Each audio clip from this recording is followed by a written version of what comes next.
I'm doing an episode of a podcast that I'm working on called Behind the Data. Yeah. And it's about different data sets in the world and what's gone into collecting them. And so you would probably actually know more about this than I do, but I've been very much in a rabbit hole of crime data recently and trying to figure out, even answering the question, is crime going up? Is crime going down? Is a very difficult That's always an interesting one. question, and it's very politically motivated. You can find data to support any argument you're trying to make.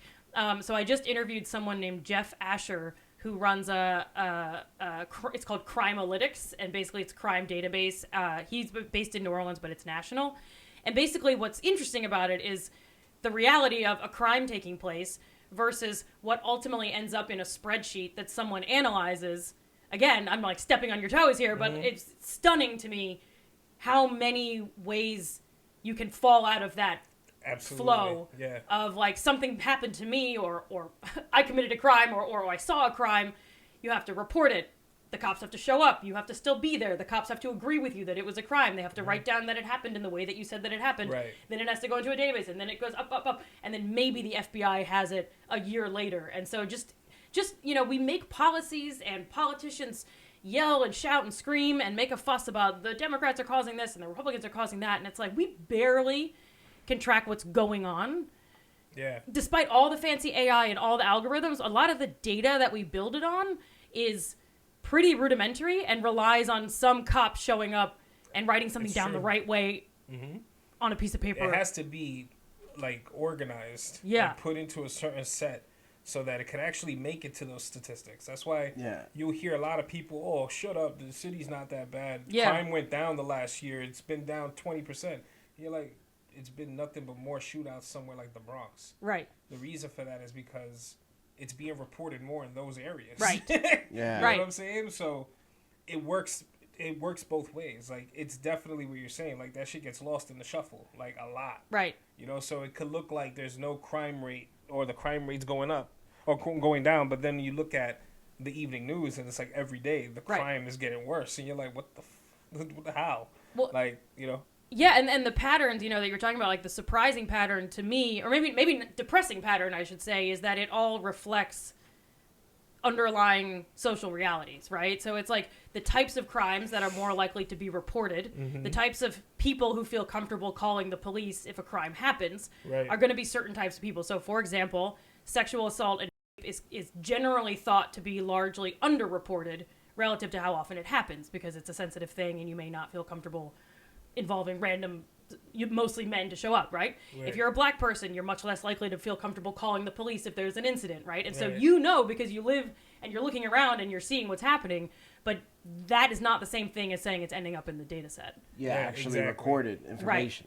Right. Exactly. Yeah. And it absolutely reflects and reinforces underlying basically social patterns and social injustices and systemic differences.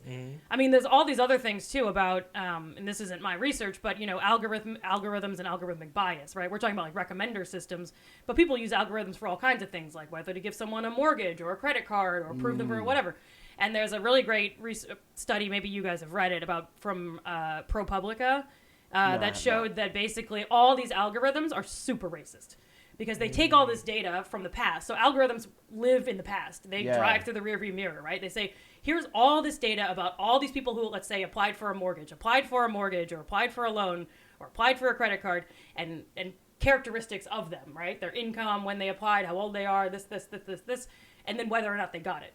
And so all we do is we say, hey, machine, here's a new person with these characteristics. Based on the past data, should we give them a loan or not? And the machine would say yes or no based on the previous data. Right. Well, it turns out that humans generated all the previous data because a bunch of humans who are racist or sexist or ageist or whatever are sitting there being like, you don't get a loan, you get a loan, you don't get a loan, you get a loan. And so we've trained the machines to be as racist as to reflect that part of us. Right. Yeah, that they bias. set that in stone exactly. 30 years ago. Yeah. And now it's catching up. And the same thing for the ProPublica one in particular was about judgments on whether or not someone gets parole after they've been in prison for a crime.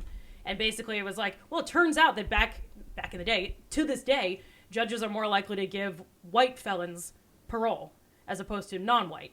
And so if you feed all that data into a machine, and the machine says, oh, okay, if this person is white, grant them parole. If they're not, don't. And then it turns out that even if you get rid of the explicit column of data that keeps track of someone's race or ethnicity or whatever, the various other aspects of where are they from, what is their name, what is their income, you can triangulate it. And so the computer is still like, oh, are they from this neighborhood in this income bracket? No parole for you. So you're just actively reinforcing.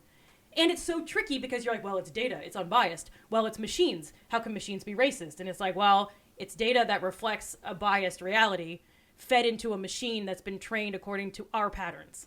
Yeah, you're like, okay. Exactly. Yeah. It makes perfect sense. I got really worked up about that, but it's no, that's interesting. It's so fucked up. Yeah, it is. So it makes me kind of like, actually like spooked out. Like, yeah. It feels like going back to regulations, it feels like we shouldn't be implementing these things because we haven't figured out ourselves. Right.